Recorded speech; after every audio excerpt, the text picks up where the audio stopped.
자, 압도적 뉴스 콘텐츠 3프로TV 뉴스룸입니다. 안녕하세요. 저는 이주호 기자고요. 안녕하십니까. 3프로TV 류종원입니다. 네, 오늘도 여러분들의 퇴근길을 꽉꽉 채워드릴 수 있을 만한 주요 뉴스들 챙겨 돌아왔습니다. 오늘 근데 굉장히 중요한 그럼요. 굉장히 중요한 이슈가 있었더라고요. 네네. 네, 한번 보도록 하겠습니다. 첫 번째 뉴스부터 헤드라인 확인해 보시죠. 네, 첫 번째 뉴스 같은 경우에는 LG 에너지 솔루션이 세계 1위 자동차 기업인 토요타에 연간 20기가와트시 규모의 배터리 공급 계약을 맺었다는 소식이 나왔습니다. 이와 같은 경우에는 이제 LG 에너지 솔루션이 지금까지 있었던 단일 계약 중에서 가장 큰 계약이고요. 합작사를 제외하면 정말 가장 큰 규모이고 20기가와트시라고 하면 엄청난 규모거든요. 네. 이렇게 되면서 이제 LG 에너지 솔루션이 토요타에도 공급을 하게 되면서 이제 GM, 현대차 그룹, 토요타, 폭스바겐 그리고 이제 르노, 닛산 얼라이언스까지 이제 글로벌 탑 5 그룹에 모두 이제 자동차 기업에 배터리를 공급하는 업체가 됐습니다. 그러니까 이 내용은 되게 좋아 보이긴 하는데요. 네네. 야, 5개의 빅5를 우리가 차지했다. 그렇죠. 근데 어떤 의미예요, 이게? 이게 사실 LG 에너지 솔루션 입장에서는 이제 전 세계 그 빅5 기업의 모든 전기차 배터리를 공급하게 됐고 네. 또 더 넓게 보면 10개 기업이 있거든요. 탑 10 중에서 9개에 들어가요. 그러면 웬만한 이제 우리가 아는 기업들 중에서는 다 LG 그 배터리를 쓰는 전기차를 만들고 있다고 보시면 되고요. 네. 근데 이제 또 다르게 또 생각을 하시면은 토요타가 왜 LG를 썼을까? 여기에 대해서 봤을 때는 토요타 입장에서는 지금 이제 좀 급하거든요. 네. 지금까지 하이브리드 중심으로 이제 계속 전기차 전동화 전략을 오다가 전기차로 넘어가는데 좀 늦었어요. 네. 그러다 보니까 이제 토요타 아키오 회장이 직접 자신에서 물러나고 그러면서 새로운 이제 CEO를 세우고 그러면서 2030년도까지 연간 350만 대의 전기차를 판매하겠다는 그런 계획을 발표했거든요. 네. 연간 350만 대의 전기차를 만들려면은 지금 테슬라보다도 2배 이상 판매를 한다는 뜻이에요. 아, 그렇죠. 네. 엄청난 전기차를 팔잖아요. 올해 목표가 테슬라가 180만 대니까. 네. 네. 그 토요타가 지금 연간 1000만 대를 파는데 그 중에 이제 35%를 전기차로 채우겠다는 건데 중요한 거는 배터리를 어떻게 수급하느냐예요. 네. 하지만 토요타 같은 경우는 지금까지 전기차를 안 만들었기 때문에 뭐 전기차 배터리 수급이 조금 불안하고 수급처가 없어요, 사실은. 네. 근데 지금까지는 파나소닉과 좀 계속 협력을 해왔거든요. 하이브리드에서는 그럼 파나소닉을 썼던 거예요? 그렇죠. 파나소닉이랑 이제 PV라고 하는 그 새로운 합작사가 아니죠. 옛날부터 합작사를 만들어서 이제 하이브리드용 배터리를 공급을 받고 있었고, 네. 그리고 이제 전기차 배터리 공급을 받기 위해서 또 PPES라고 하는 또 새로운 또 회사를 만들었습니다. 네. 합작사를 또 설립을 해서 여기서 이제 전기차용 배터리를 공급하기로 했고, 이제 그 배터리로 지금 이제 전기차의 BGX라든지 네. 렉서스의 RG 같은 또 차량에는 공급을 하고 있었거든요. 근데 230만 대, 350만 대. 350만 대를 하려고 보니까 부족한 거예요. 네. 자체 개발을 하고 있었죠. 바이폴라 기술을 활용한 LF 배터리, 네. 그리고 또 토요타가 잘하는 게 전고체. 아, 네. 전고체를 지금 이제 개발을 제일 잘 하고 있다고 하잖아요. 네. 그걸 2027년도까지 만들어서 350만 대를 하겠다고 했는데 개발이 잘 안 되는 거예요, 지금. LFP 바이폴라 같은 경우에는 지금 성능이 잘 안 나오고 있고, 네. 전고체 같은 경우에는 뭐 어느 정도 수준이 올라왔다고는 하지만 아직까지 양산화를 위해서는 조금 부족한 상황이죠. 그러다 보니까 이제 토요타가 다른 수급처를 찾아 나선 거예요. 그래서 지금 LG랑 이번에 손을 잡게 된 겁니다. 두 손 든 거네요. 사실상 두 손 들었다고 봐야죠. 그러니까 토요타가 우리가 개발할게라고 했다가 두 손 들었네요. 네, 잘 안 되죠. 쉽지 그러면 않습니다. 네. 근데 우리나라에도 이제 배터리 셀 업체들이 있으니까 네. 엔솔도 있고 삼성도 있고 이제 SK도 있는데 네. 왜 굳이 LG일까요? 그거는 아직까지 명확하게 나온 건 없지만 네. 이제 업계에 나오는 이야기를 좀 종합을 해보면은 삼성 같은 경우에는 아직까지 미국에 공장이 없습니다. 이번 공급 물량이 북미 공장에 이제 공급을 하기 위한 전기차 배터리 공급 계약이거든요. 네. 근데 이제 삼성 SDI 같은 경우에는 아직까지는 북미 공장이 없고 스텔란티스랑 지금 합작사를 만들고 있고요. 네. SK온 같은 경우에는 지금 이제 공장이 있긴 있어요. 조지아에 공장이 있는데 거기서 만드는 배터리 물량은 전부 다 포드랑 폭스바겐에 지금 나가기로 확정이 돼 있어요. 또 다른 공장을 짓고 있는 거는 현대차로 들어가기로 돼 있고 네. 또 공장을 자체적으로 짓고 있습니다. 하지만 그거 역시 지금 수급처가 이미 꽉 찬 상태예요. 그러다 보니까 현재 지금 제일 많은 공장을 짓고 있고 하나 좀 시각물 띄워주시면 좋을 것 같은데요. 네, 화면 한번 보시죠. 네, LG 에너지 솔루션 같은 경우에는 지금 미국에 엄청나게 공장을 많이 짓고 있거든요. 네. 빨간색 표시되어 있는 것들이 지금 합작사고, 그리고 이제 파란색, 초록색으로 표시되어 있는 것들이 자체 공장입니다. 근데 이제 여기서 보시면은 공장도 많고 LG 에너지 솔루션은 지금 투자도 잘 받고 있어요. 이번에도 이제 토요타로부터 4조 원어 투자를 받아서 미시간 공장을 좀 더 늘리면서 그중에 20기가와트를 네. 토요타에 공급하기로 했고 아마 또 가격적인 요인도 있겠죠. 네. 이 LG 에너지 솔루션 같은 경우는 이미 생산을 해온 게 오래됐고 네. 또 NCMA라고 하는 새로운 또 배터리가 있거든요. N이 니켈, C가 코발트, M이 망간, 네. A가 알루미늄입니다. 지금까지 우리나라는 3원계 배터리를 많이 했는데 LG 에너지 솔루션이 이제 그 배터리 3사 중에서 유일하게 4원계 배터리를 지금 만들고 있고요. 그게 지금 어느 정도 성숙도가 올라왔고 성능이라든지 안정성이 높아요. 네. 알루미늄을 넣었다는 거는 이제 속도도 높이고 효율을 높이면서 안전성을 충전 높일 수 속도 있거든요. 말씀하시는 그렇습니다. 네네. 아. 그러면서 이제 하이니켈 기술을 가지고 있다 보니까 NCMA 중에서는 LG 엔솔이 제일 잘한다. 그러면서 가격도 아마 좋게 맞춰줬을 겁니다. 그러다 보니까 토요타랑 이렇게 맞손을 잡게 된 거죠. 국내 배터리 입장에서는 사실 지금까지 위기 이야기가 많았는데 네. 토요타 같은 이제 또 그런 아주 큰 그쵸. 대열을 물게 되면서 아마 또 이제 새로운 또 국면을 맞이하지 않을까 또 그렇게 또 기대도 할 수 있습니다. 1년에 1000만 대를 파는 기업인데 그렇죠. 그중에 350만 대를 전기차로 전환하면서 배터리 개발해서 내가 직접 넣으려고 했더니 이거 잘 안 되네. 안 되죠. 네. 결국은 LG 엔솔하고 이제 손을 잡고 우리가 사줘 줄게. 공장 지으면 거기서 만든 배터리는 우리 줘. 그렇습니다. 하는 네. 계약을 이번에 맺었던. 네. 오늘 아마 엄청나게 큰 소식이었습니다, 진짜. 알겠습니다. 네. 자, 좋습니다. 그리고 다음 소식도 한번 볼까요? 지금 근데 그림들이 많이 준비가 되어 있는데 네. 그림 네. 잠깐 한번 띄워주실 볼까요, 그러면? 네. 간단하게 빠르게 설명을 드리겠습니다. 지금 화면이 안 나오고 있는데요. 네, 화면에 보이는 게 지금 이게 LG 에너지 솔루션이 토요타에 공급하기로 한 NCMA 파우치형 지금 배터리고요. 네. 다음 화면 하나 보여주시면은 이거 같은 경우는 이제 토요타가 이제 2030년까지 개발을 하기로 한 차세대 전기차 모델들입니다.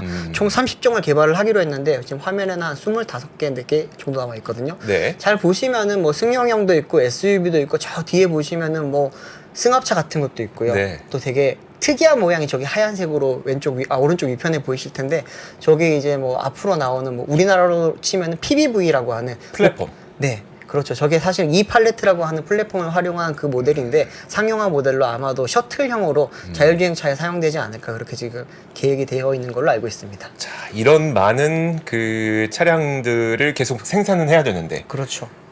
배터리를 구할 수 없으니 없어요. 못 한국의 구해요. 손을 내민 네. 토요타의 현실을 저희가 한번 살펴봤습니다. 자, 다음 뉴스 한번 보도록 하겠습니다. 다음 뉴스는 바로 제가 준비했습니다. 헤드라인부터 보시죠. 서학개미 주목. 해외 주식도 불공정 거래 잡힌다라는 뉴스입니다. 그 최근 국내 투자자들의 해외 주식 투자가 상당히 늘어나고 있는 거는 모두 다들 느끼실 것 같고요. 저만 하더라도 해외 투자를 해봤으니까 와, 이렇게 쉬워졌구나라는 게 느껴지는데 최근에 이제 이 투자가 늘어나다 보니까 외국 금융 당국에서 국내 투자자를 대상으로 불공정 거래 혐의를 조사하는 사례가 늘고 있다고 합니다.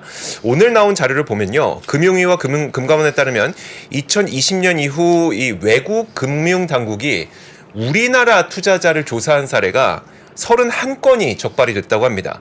2020년에 8건이었었고요. 그리고 2021년에 6건, 2022년에 5건, 그리고 올해는 12건으로 굉장히 많이 늘어났습니다. 물론 우리나라에서 발생했던 저도 이제 어제 불공정 거래와 관련된 상장사 임직원의 이야기를 해드렸었는데 3년 동안 145명이죠.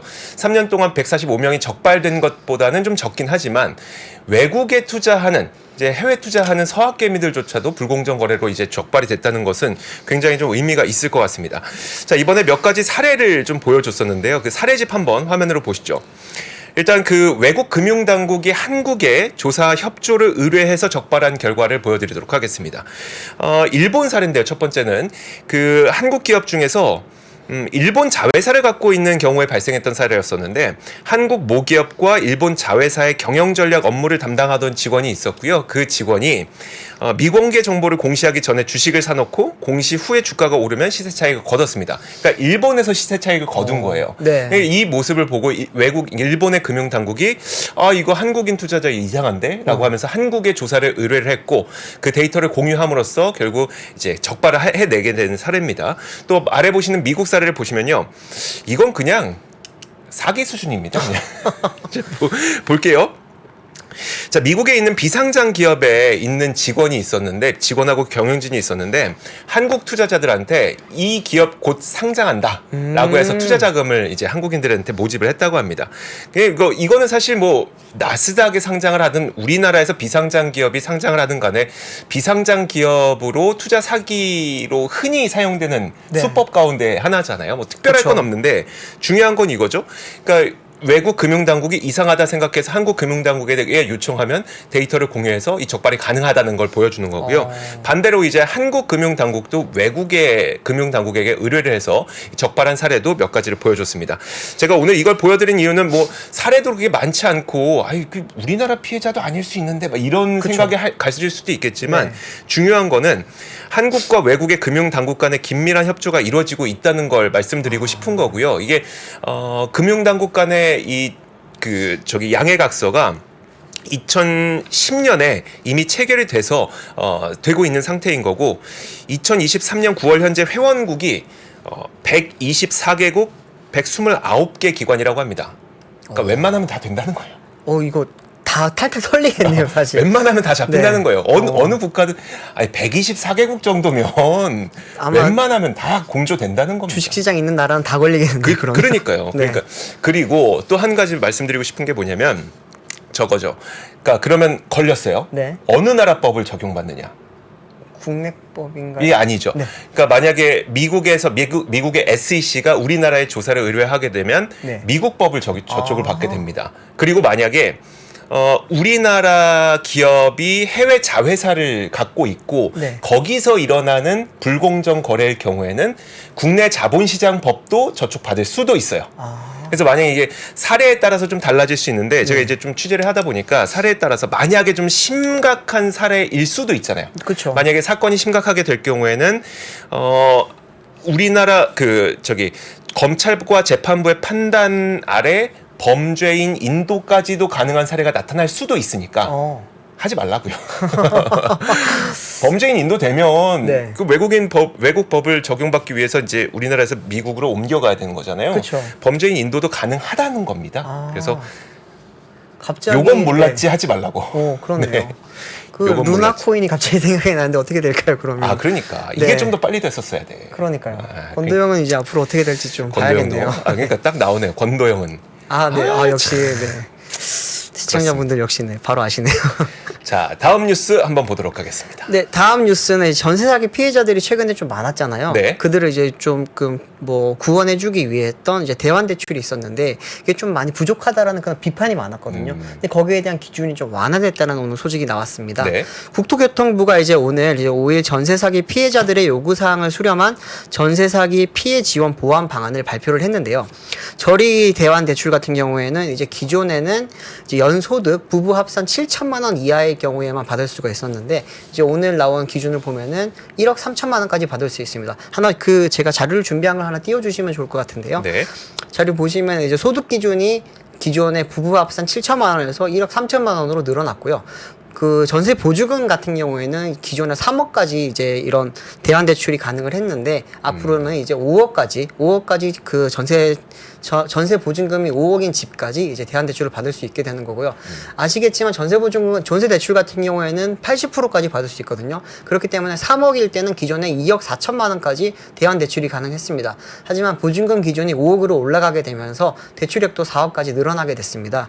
이렇게 되면서 이제 피해자가 기존 집을 떠나서 새로운 전셋집을 얻어야 되는 경우도 있잖아요. 네. 그럴 경우에는 이제 기존에는 7천만 원까지만 받을 수 있었거든요. 네. 근데 이제 이거 같은 경우는 똑같이 1억 3천만 원까지 부부 합산으로 1억 3천만 원까지 소득을 받는 사람들도 대략 대환 대출을 받을 수 있게 되는 거고요. 근데 다만 이제 보증금이라든지 전세 대출액 같은 경우에는 여기 같은 경우에는 기존이랑 똑같이 3억 원, 2억 4천만 원으로 이제 기존이랑 한도는 동일하게 유지를 하기로 했습니다. 이렇게 한 이유 같은 경우에는 지금 최근에 이런 4월 달이었나요? 그때 이제 피해자 구제 방안이 나오고 나서 네. 기준이 너무 낮다. 이제 부부 합산 7천만 원이면서 3억짜리 집에 사는 사람들이 그쵸.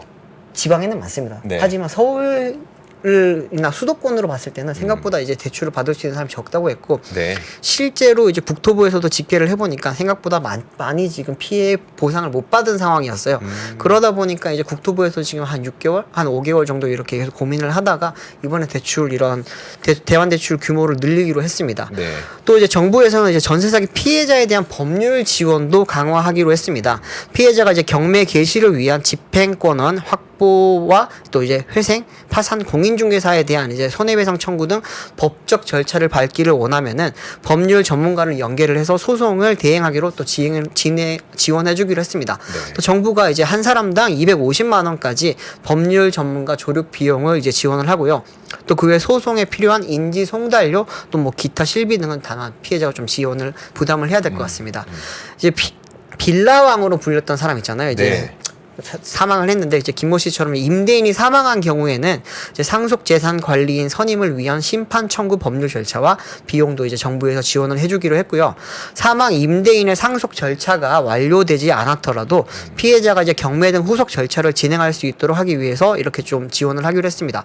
상속 문제가 정리되지 않으면은 특별법의 여러 조치가 무용지물에 가깝기 때문에 이제 전세보증금 반환보증보험에 가입하지 않은 피해자의 경우에도 지금 1년을 기다리고 있거든요. 이렇기 때문에 정부가 이렇게 좀 지원에 나서기로 한 것입니다. 아마 지금 뭐 많은 분들이 오늘 이 뉴스를 보셨을 텐데요. 보면서도 지금 언발에 뭐 오줌 누기다 아직까지 보완해야 될 게 많다라고 이야기를 하고 있긴 한데 그 정부가 지금 계속 이렇게 좀 그렇게 보완 대책? 보완 네. 대책을 좀 하면서 이제 구제를 해주려고 하는 걸 보면은 뭐 마냥 욕만 할 건 아닌 것 같습니다. 좀 기다려 보면서 정책이 계속 보완이 될 거니까 조금 더 기다려 보시면 좋지 않을까 싶습니다. 그래도 우리는 네. 조금씩 그래도 비판적인 시각을 좀 내비쳐 줘야 그렇죠. 또 변해 주니까. 그렇죠. 건드려야 됩니다. 네. 그냥 두면은 그렇게 쉽게 변해주지는 않습니다. 가만히 있으면 네. 가만히 있으면 안 되죠. 되니까. 네. 네. 자, 좋습니다. 피해 받으신 분들 좀 구제 받으실 수 있도록 본인들도 이제 좀 은행권이나 아니면 이제 직접 찾아가셔서 어떤 그 구제 방안을 내가 이용할 수 있는지 직접 좀 알아보셨으면 좋겠습니다. 자, 다음 뉴스 한번 보도록 하겠습니다. 자, 다음 뉴스는 그냥 일단 그 헤드라인부터 보실게요. 자, 이창용 한국은행 총재가 고금리 장기간 지속될 수 있기 때문에 만약에 이로 인해서 금융불안이 오면 유동성을 적시에 공급하겠다라는 발언을 했습니다. 자, 이 발언 자체가 헤드라인이긴 한데 더 중요한 건 바로 물가인 것 같습니다. 지금 물가와 금리가 전 세계 모든 금융시장과 뭐 경제를 다 뒤흔들고 있는 상태인데요. 자, 표부터 한번 보시죠. 오늘 통계청에서 이제 국내의 소비자 물가, 9월 소비자 물가가 발표가 됐습니다. 어느 정도 나왔는지 보면은 사실 별로 안 좋습니다. 뭐 예상하셨던 것처럼 최근에 유가가 많이 올라갔죠. 실제로 제가 그 기름을 넣으러 가더라도 이젠 1,800원 밑에 휘발유는 찾기 어려울 정도로 참 많이 비싸졌습니다. 그러다 보니까 3.7% 지난 9월 3.7%의 물가 상승률을 기록을 하게 됐고요.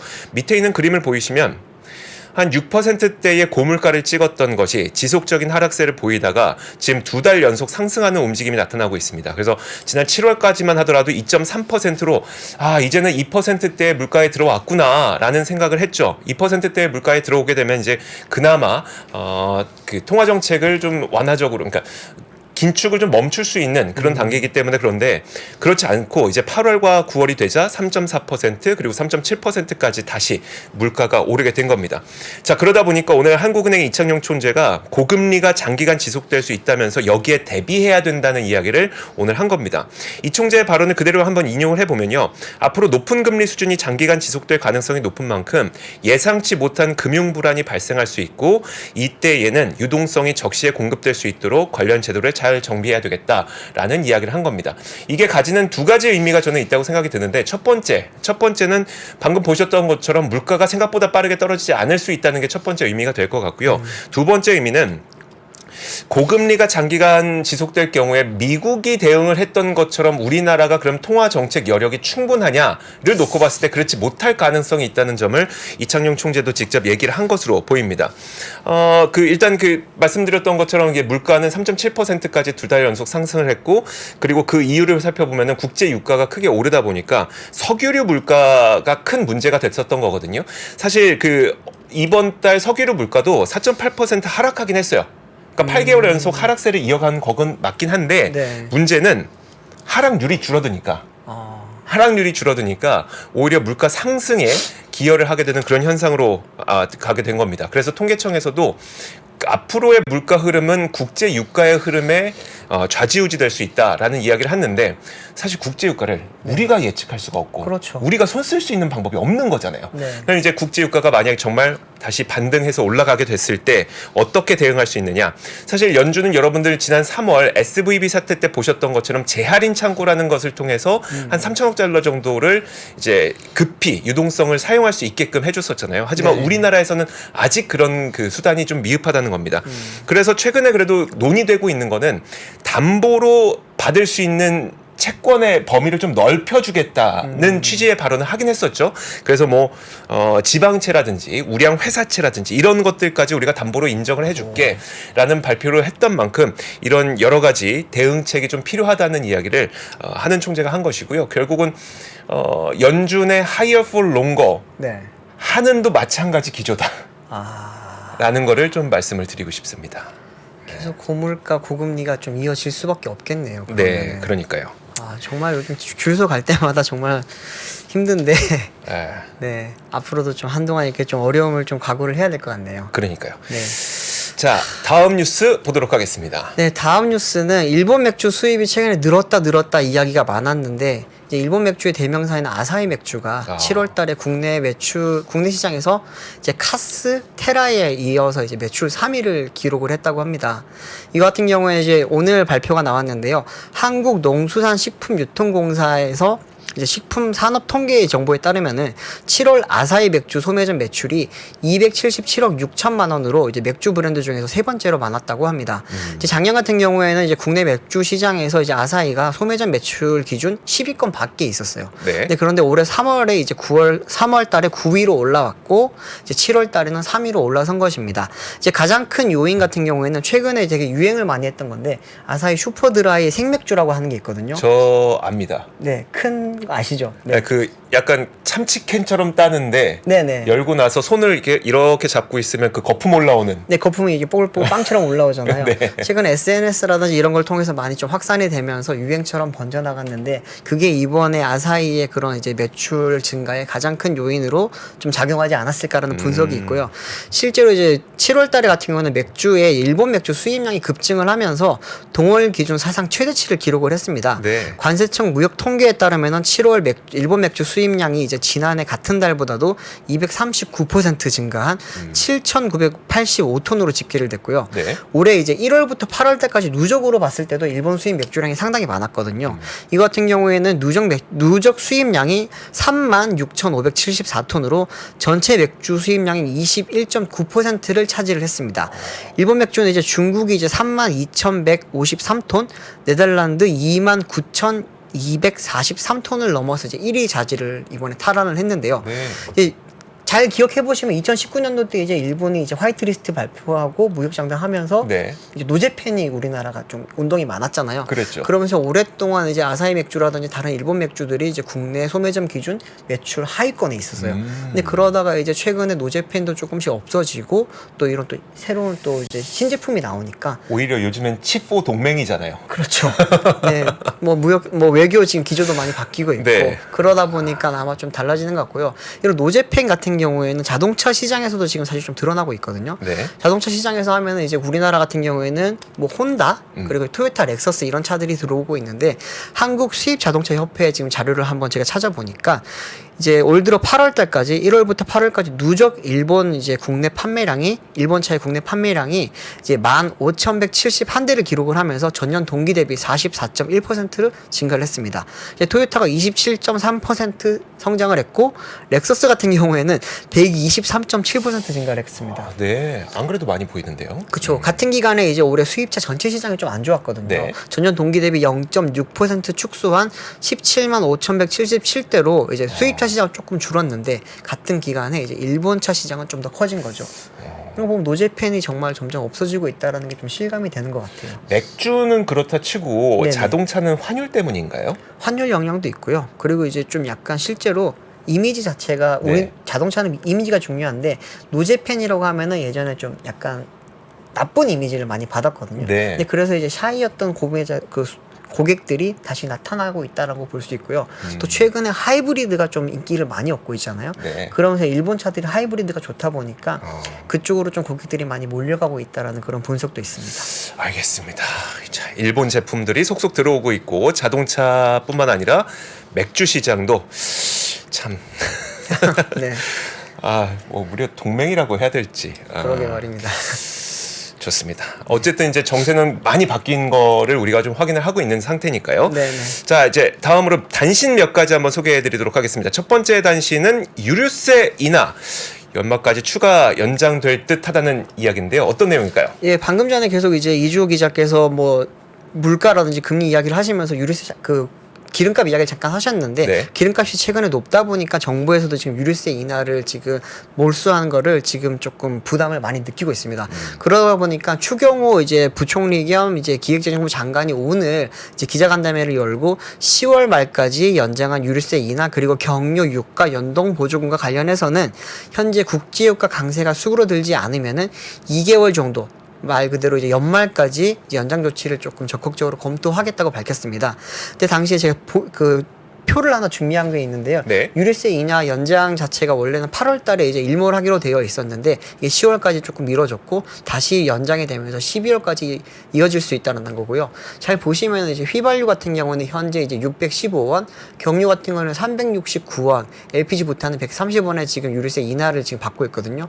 이게 지금 앞으로 점점 이제 뭐 일몰이 되면은 국제 유가가 올라간 상황에서 일몰이 될 경우에는 네. 아마도 소비자들이 얻는 그런 타격이 워낙 크잖아요. 그렇죠. 그러다 보니까 정부 입장에서 지금 물가도 잡아야 되고 하니까 조금 연장하기로 했다라는 그런 이제 소식이 들려왔습니다. 알겠습니다. 이게 좀 빨리 유가가 잡혀야 되는. 일단은 뭐 지난 밤 사이에는 거의 5%가량 유가가 네, 많이 급락을 했기 빠졌죠. 때문에 네. 좀 지켜보면 좋을 것 같긴 합니다만 어쨌든 이제 유류세를 인하해서 우리 네. 소비자들의 물가 부담을 좀 줄여줘야 되는 상황이 어쩔 수 없이 좀 이어지고 있는 것 같습니다. 자, 다음 단신 한번 소개해드리도록 할게요. 다음 단신은 뭐냐면 업데이트해드리는 내용 차원에서 한번 준비를 했는데, 자, 오늘 한국자동차 모빌리티 산업협회가 그 분과 회의를 열었습니다. 친환경차 분과 회의를 열었고 이 뭐 5가지 분과 가운데 한 군데가 뭐 친환경차인데, 저는 사실 이것보다도 되게 요즘에 그 전 세계 자동차 시장에서 일어나고 있는 이 분절화와 네. 관련된 내용이 좀 있어서 전해드리고 싶은데요. 이 자리에서 참석자들이 자동차 산업의 환경 규제가 연비와 배출가스 규제에서 공급망 전체의 이산화탄소 규제로 확대되고 있기 때문에 이제 개별 기업이 할 수 있는 건이 아니다라는 말을 성토를 했다는 겁니다. 네. 그러니까 단적으로 얼마 전에 있었던 프랑스판 IRA 녹색 그렇죠. 산업법안 있잖아요. 네. 거기만 보더라도 이제 그럼 탄소 발자국 너희가 몇 개나 했는지 보고 거기에 총 그 점수를 매긴 다음에, 그러니까 생산부터 운송까지 발생하는 탄소 발자국 모두 다 책정해서 거기에 대한 보조금을 줄지 안 줄지 결정하겠어. 네. 이걸 개별 기업이 어떻게 합니까? 어떻게 합니까? 그거는 못합니다.